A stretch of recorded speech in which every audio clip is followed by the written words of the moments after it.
میں کیا اپوزیشن اپنے جلسوں سے حکومت کا کچھ بگاڑ سکتی ہے اور یہ سرکولر جاری کرنے کی کیا ضرورت پیش آئی؟ ہمارے ساتھ موجود ہیں نون لیگ کے سیکرٹری جنرل احسن اقبال صاحب، جنہوں نے آج نواز شریف کی ہدایت پر سرکولر جاری کیا، آج بننے والی اپوزیشن کی اسٹیئرنگ کمیٹی کے کنوینر بھی وہ ہیں۔ احسن اقبال صاحب بہت شکریہ ہمیں شو میں جوائن کرنے کے لیے۔ احسن اقبال صاحب، اپوزیشن کے عمل کے حوالے سے بات کروں گا، لیکن اس سے پہلے نواز شریف صاحب نے ٹویٹ کر کے ہدایت کر دی تھی، اس کے باوجود آپ نے سرکولر جاری کیا ہے کہ مسلح افواج اور ایجنسیوں سے کوئی ملاقات نہیں کی جائے گی، کیوں ضرورت پیش آئی یہ سرکولر بھی جاری کرنے کی؟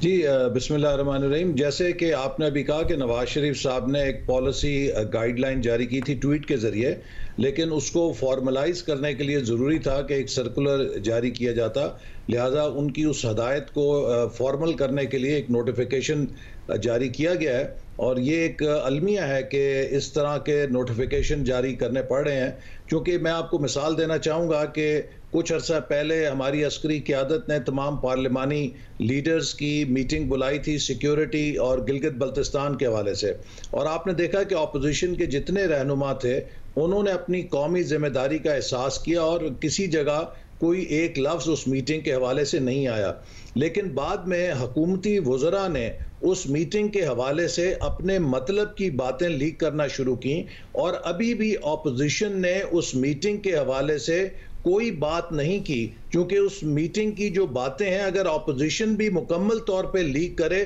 تو شاید ہمارے ملک کے اندر بد اعتمادی اور تنازعات میں بہت زیادہ اضافہ ہو جاتا۔ تو یہ اپوزیشن جماعتوں کی ایک رسپانسبلٹی ہے، اور ہم نہیں چاہتے کہ ایسا ماحول پیدا ہو کہ جس سے ہمارے قومی اداروں کے حوالے سے بدگمانیاں پیدا ہوں۔ لہٰذا ہمارا دوسرا تجربہ D G I S P R کی وہ پریس ریلیز تھی جو میں سمجھتا ہوں کہ انفارچونیٹ تھی، چونکہ D G I S P R بہت اچھی طرح انہوں نے ڈگنیفائڈ طریقے سے ابھی تک کانڈکٹ کیا ہے، لیکن یہ ایک جو پولیٹیکل ان کی سٹیٹمنٹ تھی اس سے ہمیں بھی تھوڑا شوق لگا ہے اور حیرانی بھی ہوئی ہے۔ تو ہم نہیں چاہتے کہ اس قسم کی مس انڈرسٹینڈنگز پیدا ہوں، لہٰذا پارٹی نے یہ فیصلہ کیا کہ اس ہدایت کو تمام اہلکاروں تک واضح طور پہ پہنچایا جائے، اور آئندہ جو بھی میٹنگ ہو وہ پارٹی قیادت کے علم میں ہو، تاکہ ایسا نہ ہو کہ اس کے حوالے سے کوئی سائیڈ اس کا غلط مفہوم سمجھ سکے یا نکال سکے۔ مگر احسن اقبال صاحب، اب کل تو مریم نواز صاحبہ نے واضح کہا کہ شہباز شریف کی ایک مفاہمانہ پالیسی ہے، یہ ان کی سیاست ہے۔ اب ذرا اس مفاہمانہ سیاست کے لیے اور پالیسی کے لیے وہ ملاقاتیں بھی کرتے ہیں، کبھی بتا کر، کبھی اندھیروں میں، رات کے اندھیروں میں بھی ملاقاتیں کرتے ہیں۔ اس سرکولر کا مطلب یہ ہے کہ جو شہباز شریف کی مفاہمانہ سیاست ہے اس کا باب مکمل طور پر بند ہو گیا ہے ان کی گرفتاری کے ساتھ بھی، اور اگر وہ رہا ہو جائیں اس کے بعد بھی اب نواز شریف اور مریم نواز کا جو بیانیہ ہے اسی پر پارٹی آگے چلے گی، شہباز شریف کے مفاہمانہ جو سیاست ہے اس کی جگہ نہیں ہے پارٹی میں۔ نہیں دیکھیے، اس تو جیسے میں نے آپ سے کہا کہ ہمارے دو حالیہ تجربات تھے جن سے ہمیں بہت دھچکا لگا ہے، کہ جہاں پہ ہم نے قومی مفاد میں ایک میٹنگ کی، اور آپ ابھی تک اپوزیشن کے حوالے سے نہیں بتا سکتے کہ کسی نے اس میٹنگ کو رنگ غلط دیا ہو یا اس کو ایکسپلائٹ کیا ہو یا اس کو سپن دی ہو، جبکہ حکومتی وزراء نے مسلسل اس میٹنگ کے ذریعے اپوزیشن کی کردار کشی کرنے کی کوشش کی۔ اس کے باوجود ہم نے بہت ذمہ دارانہ رویہ اپنایا ہے۔ تو ہم نہیں چاہتے کہ اس قسم کے واقعات ہوں، چونکہ ان کے بہت سیریس اثرات ہو سکتے ہیں، لہٰذا اگر ضروری ہوا، اگر کوئی قومی فرض ادا کرنا ہے یا ملکی مفاد میں کوئی میٹنگ ہے تو that should be on record, اور وہ پارٹی قیادت کے علم میں ہونے چاہیے۔ ویسے مگر پھر وہ قومی سلامتی کے معاملات پر ہی ہوگی نا، سیاست پر تو نہیں ہوگی۔ تو جو شہباز شریف صاحب راستہ نکالتے ہیں وہ راستہ نکالنے کے لیے پارٹی نہیں کرے گی کچھ بھی، اور سیاست کے حوالے سے کچھ بھی نہیں کرے گی اسی ملاقات ہے۔ دیکھیے، یہ تو ہمارے قومی اداروں کا بیانیہ سامنے آ چکا ہے کہ وہ سیاست سے خود کو دور رکھنا چاہتے ہیں، اور وہ سیاست میں ملوث نہیں ہیں، اور وہ ملوث نہیں ہونا چاہتے، تو ہمیں بھی ان کے اس پوائنٹ آف ویو کا احترام کرنا چاہیے۔ اور احسن اقبال صاحب ساتھ میں یہ بتائیے گا کہ اب آپ لوگ جلسے بھی شروع کرنے جا رہے ہیں، آپ اسٹیئرنگ کمیٹی کے کنوینر بھی ہیں، پہلا جلسے کا اعلان بھی کر دیا گیا کہ کوئٹہ میں ہوگا، مگر ساتھ میں اپوزیشن کی جماعتوں کو ظاہر ہے سب کو، اب زرداری صاحب بھی کیسز بھگت رہے ہیں، آپ لوگ بھی کیسز بھگت رہے ہیں، مولانا فضل الرحمان کو بھی بلا لیا گیا ہے، تو اس وقت تو آپ سب اکٹھے ہیں، مگر اگر کسی ایک کو ریلیف مل گیا اس کے بعد بھی آپ لوگ اکٹھے رہیں گے، یا کوئی ایک ریلیف لے کر سائیڈ میں ہو سکتا ہے؟ یہ ٹرسٹ کا ایلیمنٹ ہے آپ لوگوں میں؟ شاہزاد دیکھیں، پہلی بات میں یہ بتاؤں کہ یہ پاکستان ڈیموکریٹک موومنٹ کیا ہے۔ ہم سب مختلف جماعتیں ہیں، اس میں مذہبی جماعتیں بھی ہیں، اس میں سیکولر پالیٹکس کی بھی ہیں، اس میں نیشنل بھی ہیں، اس میں ریجنل بھی ہیں۔ ان سب جماعتوں کو کس چیز نے اکٹھا کیا ہے؟ ان سب کے درمیان ایک چیز متفق ہے کہ پاکستان اگر مضبوط ہو سکتا ہے، پاکستان اگر آگے بڑھ سکتا ہے تو وہ آئینی حکمرانی کے ذریعے آگے بڑھ سکتا ہے۔ جو پاکستان کا آئین ہے آج یہ وہ زنجیر ہے کہ جس نے اس وفاق کو، اس کے تمام مختلف سوچوں کے اور علاقوں کے لوگوں کو ایک دھاگے میں باندھا ہوا ہے یا ایک جگہ پرویا ہوا ہے۔ اور ہم یہ محسوس کر رہے ہیں کہ اس وقت ملک بدترین کانسٹیٹیوشنل اینڈ ڈیموکریٹک کرائسس میں جا رہا ہے، جہاں پہ شخصی آزادیاں ختم کی جا رہی ہیں، میڈیا کی آزادیاں سلب ہو چکی ہیں، جمہوریت جو ہے وہ مذاق بن گئی ہے۔ پارلیمنٹ، میں آپ کو آج آن ریکارڈ کہہ رہا ہوں کہ میں نے 5 دفعہ پارلیمنٹ دیکھی ہے، میں نے مشرف دور کی پارلیمنٹ بھی دیکھی ہے، میں نے ضیاء دور کی بھی پارلیمنٹ دیکھی ہے۔ یہ دونوں پارلیمنٹوں سے کم خود مختار ہے، یہ اپنے فیصلے کرنے میں آزاد نہیں۔ اور یقین کیجئے کہ جب اس پارلیمنٹ کے اندر میں بیٹھتا ہوں، بسا اوقات میں سوچتا ہوں کہ کیا یہ ان لوگوں کے ووٹوں کے ساتھ میں یہاں پہ انصاف کر رہا ہوں جنہوں نے مجھے اپنے ووٹوں کے ساتھ منتخب کر کے بھیجا ہے یا نہیں۔ تو اس کرائسس میں ہم سب اکٹھے ہوئے ہیں کہ پاکستان میں آئین کی بالادستی کو ریسٹور کریں۔ مگر اس کرائسس میں اکٹھے ہوئے ہیں، مگر کیا واقعی اس کرائسس کی وجہ سے اکٹھے ہوئے ہیں؟ کیونکہ ایک ڈیموکریٹک کرائسس ہی تھا نا، اور ایک کانسٹیٹیوشنل کرائسس ہی تھا جو بلوچستان حکومت میں آپ کے خلاف پیدا کیا گیا، پیپلز پارٹی اور تحریک انصاف نے مل کر پیدا کیا، یہ جو چیئرمین سینٹ ہیں، یہ سارا کا سارا معاملہ ہوا۔ تو جو کیسز میں اگر پیپلز پارٹی کو ریلیف مل جائے یا آپ کو ریلیف مل جائے تو یہ الائنس رہے گا اپنی جگہ پر قائم یا نہیں رہے گا؟ کیونکہ کیسز بنیادی مسئلہ ہے آپ لوگوں کا۔ یہ بیانیہ جو ہے یہ حکومت کا ہے کہ شاید یہ ساری اپوزیشن NRO مانگ رہی ہے یا احتساب سے ڈر رہی ہے۔ ہم سب اپنا احتساب بھگت چکے ہیں۔ ہم سے 2 سالوں میں جو احتساب ہوا شاہ زیب، آج بھی حکومت شہباز شریف صاحب کے خلاف، نواز شریف صاحب کے خلاف یا ہمارے خلاف، میں آپ کے پروگرام کے ذریعے نیب کو ایک دفعہ پھر دعوت دیتا ہوں، عمران احمد نیازی صاحب کو دعوت دیتا ہوں۔ 3200 ارب روپے کا ڈیولپمنٹ بجٹ میرے وزارت سے میری نگرانی میں گیا ہے۔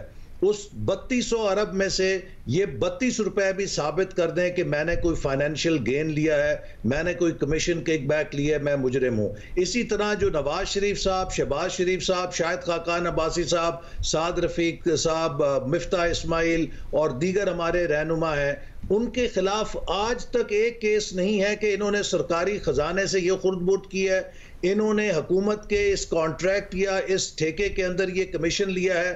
یہ سب اختیارات کا ناجائز استعمال، آپ کے والد نے، آپ کے دادا نے جو پراپرٹی لی تھی وہ کیسے لی تھی۔ مگر ایسے مذہب اس سب کے باوجود بھی 2 سالوں میں ناکام ہوئی ہے۔ یہ صرف ایک دھوکہ ہے جو لوگوں کو دے رہے ہیں کہ جی ہم ان کو کرپشن میں پکڑ رہے ہیں۔ کون سی کرپشن ہے؟ 2 سال ہو گئے نا لائے سامنے۔ مگر اس سب کے باوجود بھی آپ جو کیسز کی میرٹ پر سوال اٹھا رہے ہیں، میں اس سوال پر سوال نہیں اٹھا رہا، مگر اس سب کے باوجود بھی آپ کو بھی جیل میں رہنا پڑا، شاہد خان عباسی صاحب کو رہنا پڑا۔ شاہد خان عباسی صاحب کو ایک کیس میں ضمانت قبل از گرفتاری ملی ہے تو دوسرے کیس میں طلب کر لیا گیا ہے۔ ساتھ ہی پیپلز پارٹی کے لیے پھر اپ سائیڈ کیا ہے؟ پیپلز پارٹی کو نظر آ رہا ہے کہ آج اس حکومت کو گرا دیں، کل کو دوبارہ الیکشن ہو جائیں تو انہیں میکسیمم کیا ملنا ہے؟ سندھ کی حکومت ملنی ہے، آپ کے لیے اپ سائیڈ زیادہ ہے، آپ پنجاب کی حکومت کے لیے سوچ سکتے ہیں، مرکز میں حکومت بنانے کا سوچ سکتے ہیں۔ تو پیپلز پارٹی کے لیے اس کے علاوہ کیا اپ سائیڈ ہے کہ انہیں کیسز میں ریلیف مل جائے؟ کیونکہ اس حکومت کو گرا کے انہیں دوبارہ بھی سندھ کی حکومت ملنی ہے، اس کے علاوہ اور کیا ملنا ہے؟ دیکھیے، سب کے لیے جو اپ سائیڈ ہے وہ یہ ہے کہ اگر ڈیموکریٹک سپیس شرنک ہو جائے گی، آپ اگر حکومت میں بھی ہوں گے تو آپ ڈمیز ہوں گے، آپ کے اختیارات نہیں ہوں گے، آپ لوگوں کو سرو نہیں کر سکتے۔ اس وقت آپ دیکھ لیجئے کہ تمام pillars of democratic governance under threat ہیں، عدلیہ انڈر تھریٹ ہے، میڈیا انڈر تھریٹ ہے، پارلیمنٹ انڈر تھریٹ ہے، جو سول لبرٹیز ہیں وہ انڈر تھریٹ ہیں، سول سوسائٹی انڈر تھریٹ ہے۔ یہ پاکستان کی ایک ڈیفائننگ سٹیج ہے، اور میں یہ بات آن ریکارڈ لانا چاہتا ہوں کہ اگر کسی نے پاکستان کو نارتھ کوریا کی طرز پہ سیکیورٹی سٹیٹ بنانے کی کوشش کی تو خدا نہ خواستہ اس کے فیڈریشن کا نقصان ہو جائے گا۔ پاکستان ایک بہت ڈائیورس کنٹری ہے، اس کا ڈی این اے صرف ایک پارٹیسپیٹری انکلوسیو گورننس کے پیراڈائم میں ہی مضبوط ہو سکتا ہے جو 1973 کے آئین کے تحت ایک federal parliamentary democratic system define کرتا ہے۔ یہ آپ بہت اہم بات کر رہے ہیں، تو اس لیے لازمی ہے کہ حکومتیں 3 طریقے سے پاکستان میں تاریخی طور پر گری ہیں، یا تو نو کانفیڈنس کے ذریعے، جو کہ نظر آ گیا کہ پارلیمنٹ میں آپ لوگ نہیں کر سکتے، ہارڈلی آپ لوگوں کے پاس خاص تعداد تھی، اس کے باوجود بھی حکومت اپنا کام کرنے میں کامیاب ہو گئی. دوسرا، عدالت کے ذریعے، عدالت میں کوئی ایسا کیس نہیں ہے جس کی وجہ سے حکومت کو رخصت ہونا پڑے. تیسرا، اسٹیبلشمنٹ کی سپورٹ کے ساتھ اپوزیشن نے گرایا ہے سڑکوں پر آ کر، وہ بھی آپ لوگوں کے ساتھ نہیں ہے. تو اس کا مطلب ہے آپ حکومت تو نہیں گرا سکتے. تو بہتر نہیں ہے کہ جن چیزوں کی آپ بات کر رہے ہیں ان کے لیے آپ اس وقت کیمپین کریں، اس کے لیے اپوزیشن متحد ہو، میڈیا کی آزادی، عدلیہ کی بالادستی، عدلیہ کی آزادی، پارلیمنٹ کی بالادستی، اس کے لیے آپ کیمپین کریں، بجائے اس کے کہ حکومت کو گرانے کے لیے کیمپین کریں، کیونکہ آپ نہیں گرا پائیں گے اور حکومت اور مضبوط ہو جائے گی اس کے نتیجے میں. دیکھیے، بات یہ ہے کہ ہمارا حکومت گرانے کا اصل جو مقصد ہے وہ یہ نہیں ہے کہ ہم حکومت گرانے کے لیے for the sake of it یہ کام کر رہے ہیں. ہمارے آئیڈیلز وہ ہیں جو ہم نے ڈیفائن کیے ہیں، لیکن ہم یہ سمجھتے ہیں کہ یہ حکومت اب سب سے بڑا سٹمبلنگ بلاک بن گئی ہے، کیونکہ اس حکومت کی جو خواہش ہے وہ یہ ہے کہ یہ ایک ون پارٹی سٹیٹ بنا لے. اور میں آپ کو آج یہ ایک بہت اہم بات کہنا چاہ رہا ہوں کہ عمران نیازی اب سمجھ گئے ہیں کہ یہ حکومت ان سے نہیں چل رہی، وہ ناکام ہو گئے ہیں، اور وہ یہ نہیں چاہتے کہ ان کے بعد ان کے مخالف حکومت میں آئیں. یہ حالات کو اتنا بگاڑ رہے ہیں کہ یہ چاہتے ہیں کہ اگر میں حکومت نہ کر سکوں تو کوئی غیر جمہوری انٹرونشن ہو جائے، لیکن میں اپنے مخالفین کو اقتدار نہیں دے کے جانا چاہتا. اور یہ مجھے ڈر ہے کہ اگر خدا نہ خواستہ عمران نیازی نے یہ برسر اقتدار رہے اور ملک کو اس راستے پہ ڈال دیا کہ اگر میں نہیں تو جمہوریت بھی نہیں، اور یہ کوئی غیر جمہوری یہاں پہ intervention who, that will be a big blow to the Federation of Pakistan. اور وہ ہمارے قومی اداروں کے لیے بھی بہت بڑی بلو ہوگی، چونکہ جو بین الاقوامی اس وقت سازشیں ہیں وہ چاہتی ہیں کہ قومی اداروں کو عوام کے ساتھ براہ راست محاذرائی کی طرف لے کے جائیں. مگر یہ بات آپ کو کلیئر ہے پہلا جلسہ اعلان کرنے کے بعد، کنوینر بننے کے بعد، پہلے کنوینر آپ ہیں اس کے، کہ آپ حکومت نہیں گرا سکتے؟ یہ بات آپ لوگوں کو کلیئر ہے؟ حکومتیں عوامی دباؤ سے گرتی ہیں. جب عوامی دباؤ ہوتا ہے تو اس کے ساتھ تمام آپشنز کھلتی ہیں. نو کانفیڈنس کی آپشن بھی کھلے گی. یہ جو آج پارلیمنٹ کے اندر جماعتیں بیٹھی ہیں، اگر انہوں نے کل کو عوام کے پاس جانا ہے تو یہ کتنی دیر ملبہ اٹھائیں گے؟ ایم کیو ایم کہتی ہے میں ایک مڈل کلاس پارٹی ہوں. اگر کراچی کے جو مڈل کلاس کے نوجوان ہیں وہ بے روزگار ہیں، کراچی کے لوگ بدحال ہیں، کیا وہ اپنے ایم کیو ایم کے لوگوں سے نہیں پوچھیں گے آپ نے ایک وزارت کے عوض ہمارا کیا سودا کیا ہے؟ اور اگر مسلم لیگ کہتی ہے خود کو تو وہ کیسے جسٹیفائی کرے گی کہ پاکستان تباہ ہو رہا تھا، کشمیر کا سودا ہو رہا تھا اور وہ عمران خان کو آکسیجن دے رہے تھے؟ مگر اسلام صاحب، یہ آپ کی ہوپ ہے، اور hope is not a strategy. آپ کو پتا ہے کہ جو حکومتی اتحاد ہے وہ کن کن وجوہات کی بنیاد پر اتحاد اپنی جگہ پر قائم ہے.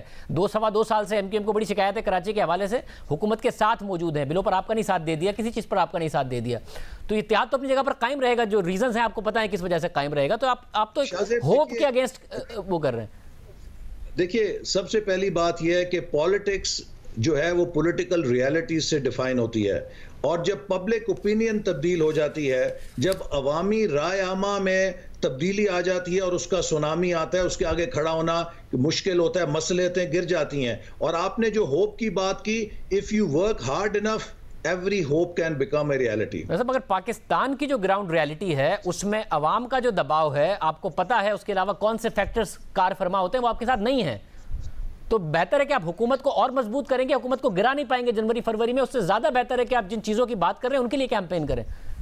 ان کے لیے تو ہم کیمپین کر ہی رہے ہیں، اور ہمارا جو مقصد وہی ہے، لیکن حکومت کو گرانا ان مقصد کے حصول کے لیے ایک امپورٹنٹ مین ہے.